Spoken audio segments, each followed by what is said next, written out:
Welcome to UNV Academy. In this episode, we're going to talk about alarm settings of NVR. We will demonstrate how to set motion detection, how to configure alarm input-output, and showcase functions like alert or audio detection. Let's get started. Let's go with motion detection first. Motion detection detects moving objects in a specified rectangular area during a period. It is enabled on the NVR with a full-screen detection area by default. Select the requested camera from this drop-down list. Make sure motion detection is enabled. Specify the desired detection area by dragging the mouse pointer to clear the grids. We can click Clear All, then specify the area too. Drag the slider to set detection sensitivity. The higher the sensitivity, the more likely a moving object will be detected. If an object inside the detection area moves to a certain extent, an alarm icon appears in the upper right corner.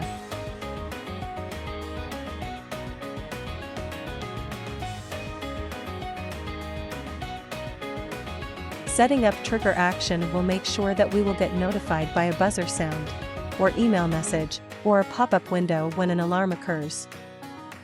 Below there are some more advanced linkage actions like recording. Go to Preset and Snapshot. Set up the arming schedule if we want motion detection to work during some specific periods.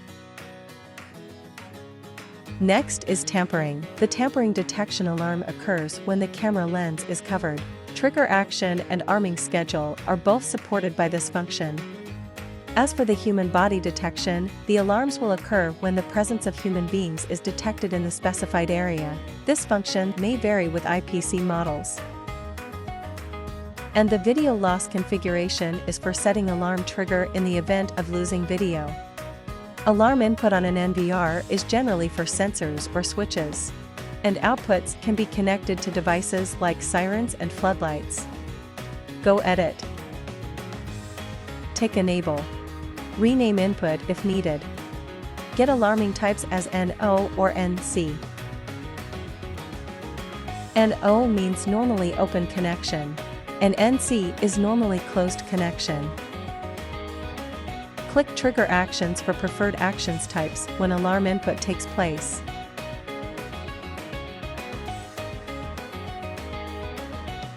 Click Arming Schedule for scheduling arming time as requested. Let's move on to output setting. Click Edit. Select Default Status.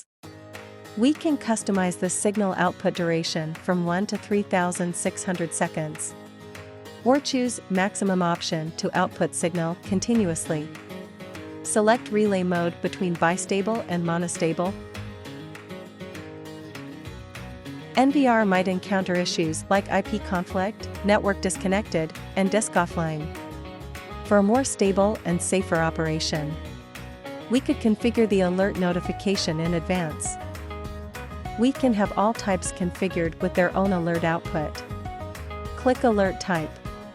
Choose the alert and output type in demand. Audio detection can be a very reliable way to capture a sudden change in sound volume or other important sounds that need to be recorded. Select the requested camera. Tick Enable. Get the needed trigger actions. Get the operating schedule armed. Choose the aim detection type of sudden rise, sudden fall, sudden change, and threshold. For the first three types, dragging the slider below can set the difference value within volumes. When the type is the threshold, we can finally adjust the sensitivity here. It's advisable to set the trigger level above the average range. Don't forget to click Apply. We can set buzzing duration in the buzzer configuration. Put it at maximum status, the duration will be 2 minutes. When switched to the custom status, the duration can last up to 600 seconds. People present alarm can be utilized to monitor the presence of people. Before we enable this function, make sure we have already completed the related settings on the camera side. The default threshold value is 1. We can adjust the quantity as required. It works with cameras that support people counting only. That's all for today's learning. Hope this will be helpful to you. Thanks for your watching. See you next time.